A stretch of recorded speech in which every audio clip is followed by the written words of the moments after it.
ಮೈಸೂರಿನಲ್ಲಿ ಹುಣಸೂರಿನ ಗುರುಪುರ ಇದೆ, ಪಿರಿಯಾಪಟ್ಟಣದ ಬೇಲ್ಕುಪ್ಪೆ ಇದೆ, ಅದೇ ರೀತಿ ನಮ್ಮ ಕೊಳ್ಳೇಗಾಲದ ಒಡೆಯರ್ಪಾಳ್ಯ ಇದೆ. ಅಲ್ಲಿ ಚೀನಾ ಟಿಬೆಟನ್ನು ಅತಿಕ್ರಮಿಸಿಕೊಂಡು ಅವರೆಲ್ಲರೂ ಕೂಡ ನಿರಾಶ್ರಿತರಾಗಿ ಬರ್ತಾರೆ, ಭಾರತಕ್ಕೆ ಬರ್ತಾರೆ. ದಲೈ ಲಾಮಾ ಅವರ ನೇತೃತ್ವದಲ್ಲಿ ಅಲ್ಲಿ ಇರ್ತಾರೆ. ಮತ್ತು ಕರ್ನಾಟಕಕ್ಕೆ ಬಂದಾಗ ದೇವರಾಜ ಅರಸವರು ಅವರಿಗೆಲ್ಲ ಆಶ್ರಯವನ್ನು ಕೊಟ್ಟಿದ್ದಾರೆ. ಯಾಕಂದರೆ ದೇವರಾಜ ಅರಸವರ ಹೆಸರನ್ನು ನಾವು ಸ್ಮರಿಸಲೇಬೇಕು. ಡಾಕ್ಟರ್ ಡಿ ತಿಮ್ಮಯ್ಯ ಅವರು ಹುಣಸೂರಿನವರು, ಅದೇ ದೇವರಾಜ ಅರಸವರು ಪ್ರತಿನಿಧಿಸಿದಂಥ ಕ್ಷೇತ್ರದವರು. ಇವರು MBBS ಮಾಡಿದ ತಕ್ಷಣವೇ ಅವರಿಗೆ ಸರ್ಕಾರಿ ನೌಕರಿಯನ್ನು ಕೊಟ್ಟು ಇವತ್ತು ಅವರು ಡೈರೆಕ್ಟರ್ ಲೆವೆಲ್ಗೆ ಹೋಗಲಿಕ್ಕೆ ಕಾರಣ ದೇವರಾಜ ಅರಸವರು. ಅದಕ್ಕೋಸ್ಕರ ತಿಮ್ಮಯ್ಯವರ ಮನೆಯಲ್ಲಿ ದೇವರ ಫೋಟೋ ಇದೆಯೋ ನನಗೆ ಗೊತ್ತಿಲ್ಲ, ಆದರೆ ದೇವರಾಜ ಅರಸವರ ಫೋಟೋ ಇದೆ. ಪ್ರತಿನಿತ್ಯ ಅವರು ಅದಕ್ಕೆ ಸ್ಮರಣೆಯನ್ನು ಮಾಡ್ತಾರೆ. ಆ ರೀತಿ ಧ್ವನಿ ಇಲ್ಲದವರಿಗೆ ಧ್ವನಿ ಕೊಟ್ಟಂಥ ಕೆಲಸವನ್ನು ದೇವರಾಜ ಅರಸವರು ಮಾಡಿದ್ರು. ಇವತ್ತು ತಿಮ್ಮಯ್ಯವರು ಏನಾದರೂ ಯೋಜನಾ ನಿರ್ದೇಶಕರಾಗಿ ಆರೋಗ್ಯ ಇಲಾಖೆಯಲ್ಲಿ ನಿವೃತ್ತರಾಗಿದ್ದಾರೆ. ಒಂದು ಸರ್ಕಾರಿ ಸೇವೆಯನ್ನು ತಗಡೂರಿಂದ ಪ್ರಾರಂಭ ಮಾಡ್ತಾರೆ, ನಂಜನಗೂಡು ತಾಲೂಕು. ಅಲ್ಲಿಂದ ಪ್ರಾರಂಭ ಮಾಡಿ ಮೈಸೂರಿನಲ್ಲಿ ಕೂಡ BHO ಆಗಿ ನಗರ ಪಾಲಿಕೆಯಲ್ಲಿ ಆರೋಗ್ಯಾಧಿಕಾರಿಗಳಾಗಿ ಕೆಲಸವನ್ನು ಮಾಡಲಿಕ್ಕೆ ಸಾಧ್ಯ ಆಗಿದ್ದು ದೇವರಾಜ ಅರಸವರು. ಈ ರೀತಿ ಯಾರೆಲ್ಲ ನಾಯಕರುಗಳು ಬಂದಿದ್ದಾರೆ ಅದೆಲ್ಲ ಅವತ್ತು ಮಾಧ್ಯಮಗಳಾಗಿತ್ತು ಅಂತೇಳಿ ನಾವು ಪ್ರತಿಯೊಬ್ಬರು ಕೂಡ ಆತ್ಮಾವಲೋಕನೆಯನ್ನು ಮಾಡಿಕೊಳ್ಬೇಕು. ಬಾಲಗಂಗಾಧರನಾಥ ತಿಲಕ್ ಅವರು ಇರ್ಬೋದು, ಎಲ್ಲರ ನೇತೃತ್ವದಲ್ಲಿ ಕೂಡ ಮಾಧ್ಯಮಗಳು ಸ್ವತಂತ್ರ ಚಳುವಳಿಗೆ ಪೂರಕವಾಗಿ ಒಂದೇ ಗುರಿಯನ್ನು ಇಟ್ಕೊಂಡು ಬೆಂಬಲಿಸಿದ್ದಕ್ಕೋಸ್ಕರ ನಮಗೆ ಅಟ್ಲೀಸ್ಟ್ 1947 ಆಗಸ್ಟ್ 15ನೇ ತಾರೀಕು ನಮಗೆ ಸ್ವಾತಂತ್ರ್ಯ ಸಿಕ್ತು. ಅದನ್ನೆಲ್ಲ ಕೂಡ ನಾವು ಸದುಪಯೋಗ ಮಾಡಿಕೊಳ್ಳೋಣ. ಇವತ್ತು ಮಾಧ್ಯಮಗಳು ಸರ್ಕಾರ ಮತ್ತು ಸಮಾಜದ ನಡುವೆ ಸೇತುವೆಯಾಗಿ ಕೆಲಸ ಮಾಡಿದ್ರೆ ಖಂಡಿತ ಒಳ್ಳೆಯದಾಗುತ್ತೆ. ಯಾಕಂದರೆ ಇವತ್ತು ಇಲ್ಲಿ ನಮ್ಮ ರವಿಕುಮಾರ್ ಅವರಿದ್ದಾರೆ, ರಾಜೇಶ್ವರಿ, ಪ್ರಗತಿ ಗೋಪಾಲಕೃಷ್ಣ ಅವರಿದ್ದಾರೆ, ಗೌರಿ ಸತ್ಯ ಅವರಿದ್ದಾರೆ, ಹಾಗೆ ಕಾಶಿನಾಥ್ ಅವರಿದ್ದಾರೆ. MT ಜಾರಮ್ಮ ಅವರ ತಂದೆ MN ತಿಮ್ಮಯ್ಯ ಅಂತ ನೀವು ಕೇಳಿರಬೇಕು. ಅವರು ಪುರಸಭಾ ಅಧ್ಯಕ್ಷರಾಗಿ ಕೂಡ ಕೆಲಸ ಮಾಡಿದರು. ಮೈಸೂರು ಅಂದರೆ ಸಣ್ಣ ಪತ್ರಿಕೆಗಳ ತವರೂರು. ಅಗರಾಮ್ ರಂಗಯ್ಯನವರ ನೇತೃತ್ವದಲ್ಲಿ ನೋಡಿ ಎಷ್ಟೆಲ್ಲ ಒಳ್ಳೆಯ ಪತ್ರಕರ್ತರು ಮೈಸೂರಿನಲ್ಲಿ ಇದ್ರು ಅಂತ ಹೇಳಿದ್ರೆ ಗೌರಿ ಸತ್ಯ ಅವರಿಗೆ ಎಲ್ಲ ಗೊತ್ತಿರುತ್ತೆ. ಹಾಗೆ ಅವತ್ತಿನ ಕಾಲಘಟ್ಟದಿಂದನೂ ಕೂಡ ನಮ್ಮ ರಾಜೇಶ್ವರು ಎಲ್ಲರೂ ಸೇರಂತ ಇಲ್ಲಿ ಕೆಲಸ ಮಾಡ್ತಾರೆ. ರವಿಕುಮಾರ್ ಅವರು ಕೂಡ ಸಾಕಷ್ಟು, ದೀಪಕ್ ಅವರು ಎಲ್ಲರೂ ಕೂಡ ಮೈಸೂರು ಜಿಲ್ಲಾ ಪತ್ರಕರ್ತರ ಸಂಘದ ಅಧ್ಯಕ್ಷರಾಗಿ ಅದೇ ಒಂದು ದಿವಸದಲ್ಲಿ ಬೆಂಬಲವನ್ನು ಕೊಟ್ಕೊಂಡು ಬರ್ತಾ ಇದ್ದಾರೆ.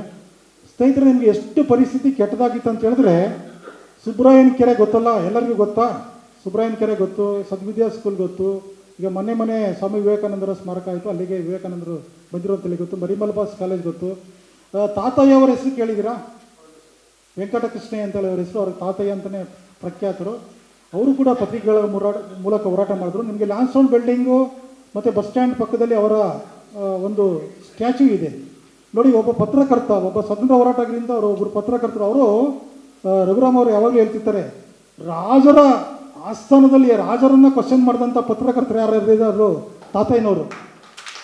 ಆ ರೀತಿ ಪತ್ರಕರ್ತರ ಕೊಡುಗೆ ಕೂಡ ಸ್ವಾತಂತ್ರ್ಯ ಹೋರಾಟದಲ್ಲಿ ಇದೆ ಅಂಥೇಳಿ ಹೇಳ್ತಾ ನಾನು ಸಾಕಷ್ಟು ವಿಚಾರಗಳನ್ನ ಗುರ್ತಾಕೊಂಡು ಬಂದಿದ್ದೆ. ಬಟ್ ನಮ್ಮ ದೀಪಕ್ ಅವರಿಗೆ ಅದನ್ನು ವಹಿಸ್ಬಿಟ್ಟು ನಾನು ಇಲ್ಲಿಗೆ ಮುಗಿಸ್ತಾ ಇದ್ದೀನಿ. ಯಾಕಂದರೆ ತುಂಬ ಒಳ್ಳೆಯ ಕೆಲಸ. ನಮ್ಮ ಚಂದ್ರಶೇಖರ್ ಅವರು ಯಾವಾಗಲೂ ಕೂಡ ಎಷ್ಟು ಅದ್ಭುತವಾಗಿ ಆಲೋಚನೆ ಮಾಡ್ತಾರೆ. ಹಾಗೆ ಇಲ್ಲಿ ಸಿದ್ದಪ್ಪ ಅವರಿದ್ದಾರೆ. ಅವ್ರು ನೋಡಿ ಸರ್ಕಾರದ ಅತ್ಯುನ್ನತ ಅಧಿಕಾರಿಯಾಗಿ, ಹೆಚ್ಚುವರಿ ಆಯುಕ್ತರಾಗಿ ನಿವೃತ್ತರಾಗಿ, ಈಗ ಶರಣ ಸಾಹಿತ್ಯ ಪರಿಷತ್ತಿನ ಅಧ್ಯಕ್ಷರಾಗಿ. ಶರಣ ಸಾಹಿತ್ಯ ಪರಿಷತ್ ಅಂತ ಹೇಳಿದ್ರೆ ಅಲ್ಲಿ ಸುಮಾರು ದತ್ತಿಗಳಿಗೆ 365 ದಿನನೂ ದತ್ತಿ ಉಪನ್ಯಾಸಗಳನ್ನು ಮಾಡ್ಬೋದು. ಅವರು ಪ್ರತಿ ಹಳ್ಳಿನಲ್ಲಿ, ಪ್ರತಿ ತಾಲೂಕು ಕೇಂದ್ರಗಳಲ್ಲಿ ವೈಚಾರಿಕವಾಗಿ ಚಿಂತನೆ ಬಿತ್ತಬೇಕು ಅವ್ರು. ಯಾಕಂದರೆ ಅವ್ರಿಗೆ ಜಂಜಿಗಳ ಸಮಸ್ಯೆಗಳೇನು ಅಂತ ಗೊತ್ತು, ಮೊನ್ನೆ ನೀಟ್ ಪರೀಕ್ಷೆಯಲ್ಲಿ ಏನಾಯಿತು ಅಂತ ಗೊತ್ತು.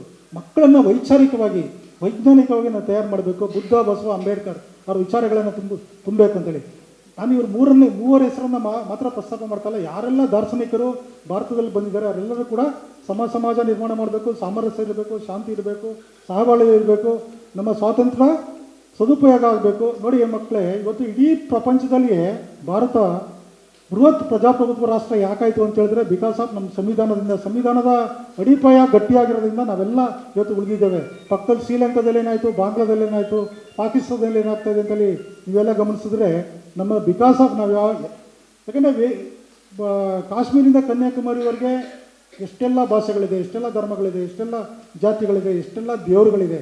ಇವರನ್ನೆಲ್ಲ ಒಗ್ಗೂಡಿಸಿದ್ದು ನಮ್ಮ ಸಂವಿಧಾನ, ನಮಗೆ ಕೊಟ್ಟಂಥ ಸ್ವಾತಂತ್ರ್ಯ. ಅದನ್ನೆಲ್ಲ ನಾವು ಸದುಪಯೋಗ ಮಾಡ್ಕೊಳ್ಳೋಣ ಅಂತೇಳಿ ಹೇಳ್ತಾ ಈ 3 ಸಂಸ್ಥೆಗಳಿಗೆ ನಾನು ಯಾವತ್ತೂ ಕೂಡ ಚಿರಋಣಿಯಾಗಿರ್ತೀನಿ. ನಾನು ತಿಮ್ಮೆಯವರ ರೀತಿಯಲ್ಲಿ ಪ್ರತಿ ವರ್ಷ ನಾನು ಭಾಗವಹಿಸ್ತಾ ಇರ್ತೀನಿ. ಯಾಕೆ ಭಾಗವಹಿಸಿದ್ದೀನಿ ಅಂತ ಹೇಳಿದ್ರೆ ಅವರ ಆಲೋಚನಾ ಕ್ರಮಗಳಿದೆ ನೋಡಿ, ಎಷ್ಟು ಅದ್ಭುತವಾಗಿದೆ ಅಂತ ಹೇಳಿದ್ರೆ ಪೌರ ಕಾರ್ಮಿಕರು ಬೇಕು, ಸ್ವಾತಂತ್ರ್ಯ ಹೋರಾಟಗಾರರು ಬೇಕು, ಅನ್ನದಾತರು ಬೇಕು, ಹಾಗೆ ನೆಕ್ಸ್ಟು ಸೈನಿಕರ ಜೊತೆ ಹಾಗೆ ಮಾಡಿ. ಯಾಕಂದರೆ ನಮಗೆ ಅನ್ನ ಕೊಡ್ತಕ್ಕಂಥ ಅನ್ನದಾತ ಎಷ್ಟು ಮುಖ್ಯನೋ, ಗಡಿ ಕಾಯಿರ್ತಕ್ಕಂಥ ಸೈನಿಕ ಕೂಡ ಅಷ್ಟೇ ಮುಖ್ಯ. ನಾವೆಲ್ಲರೂ ಕೂಡ ಇಷ್ಟೊಂದು ತಾಳ್ಮೆಯಿಂದ ಇಲ್ಲಿ ಕುಳಿತು ಮಾತನಾಡ್ತಾ ಇದ್ದೀವಿ ಅಂತ ಹೇಳಿದ್ರೆ ಅದಕ್ಕೆ ಸೈನಿಕರು ಕೂಡ ಕಾರಣ ಆಗ್ತಾರೆ. ಮುಖ್ಯವಾಗಿ ನಮಗೆ ಸ್ವಾತಂತ್ರ್ಯ ಸಿಕ್ಕಿದ್ದು, ಎರಡನೇದು ಸಂವಿಧಾನ, ಎರಡರಿಂದ ಕೂಡ ಇಡೀ ಭಾರತದಿಂದ ಕಾಶ್ಮೀರದಿಂದ ಕನ್ಯಾಕುಮಾರಿವರೆಗೆ ಎಲ್ಲ ಜನ ವೈವಿಧ್ಯತೆಯಲ್ಲಿ ಏಕತೆಯನ್ನು ಕಾಣಲಿಕ್ಕೆ ಸಾಧ್ಯ ಆಗಿದೆ ಅಂತಲೇ ಹೇಳ್ತಾ, ಹೀಗೆ ಸ್ವಾತಂತ್ರ್ಯ ಚಳವಳಿಗೆ ಸ್ವಾತಂತ್ರ್ಯ ಪೂರ್ವದಲ್ಲಿ ಪತ್ರಿಕೆಗಳು ಮಾಧ್ಯಮಗಳು ಏನೋ ಒಂದು ಕೆಲಸವನ್ನು ಮಾಡುವು, ಆ ಕೆಲಸವನ್ನು ಇವತ್ತು ಕೂಡ ಜನ ನಿರೀಕ್ಷೆ ಇಟ್ಕೊಂಡಿದ್ದಾರೆ. ಇಷ್ಟೆಲ್ಲ ಸಿನಿಕತನ ಇದ್ರೂ ಕೂಡ ಇವತ್ತು ಕೂಡ ಜನ, ನೀವು ಸಿದ್ದರಾಮಯ್ಯವರನ್ನು ಮಾತಾಡಿದ್ರೆ ಕೇಳ್ಬೋದು, ನಾನು ಟಿ ವಿ ನೋಡಲ್ಲ, ಸಾಮಾಜಿಕ ಜಾಲತಾಣ ನೋಡಲ್ಲ, ಫೋನ್ ಬಳಸಲ್ಲ, ಅರೆ ಬೆಳಿಗ್ಗೆ ಪತ್ರಿಕೆಗಳನ್ನು ಸುಮಾರು 1-1.5 ತಾಸು ಓದ್ತೀನಿ ಅಂತಲ್ಲಿ ಹೇಳ್ತಾರೆ. ಯಾಕಂತ ಹೇಳಿದ್ರೆ ಪತ್ರಿಕೆಗಳಲ್ಲಿ ಬಂದರೆ ಏನಾದರೂ ಒಂದು ಸರ್ಕಾರದ ಗಮನಕ್ಕೆ, ಅಧಿಕಾರಿಗಳ ಗಮನಕ್ಕೆ ಹೋಗುತ್ತೆ, ಸಮಸ್ಯೆಗಳ ಪರಿಹಾರ ಆಗುತ್ತೆ ಅಂತೇಳಿ ಜನರಿಗೆ ಇವತ್ತು ಕೂಡ ನಂಬಿಕೆ ಇದೆ.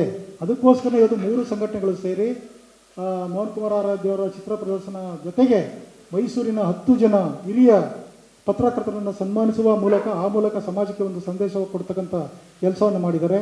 ನನ್ನ ಪತ್ರಿಕಾ ಮಾಧ್ಯಮದ ಪರವಾಗಿ ಈ 3 ಸಂಘಟನೆಗಳಿಗೆ, ವೇದಿಕೆ ಮೇಲಿರ್ತಕ್ಕಂಥ ಗಣ್ಯರಿಗೆ ಹಾಗೂ ನಿಮಗೆ ಒಂದಿವ್ಸ ನಾನು ಮಾತು ಮುಗಿಸ್ತೇನೆ. ನಮಸ್ಕಾರ.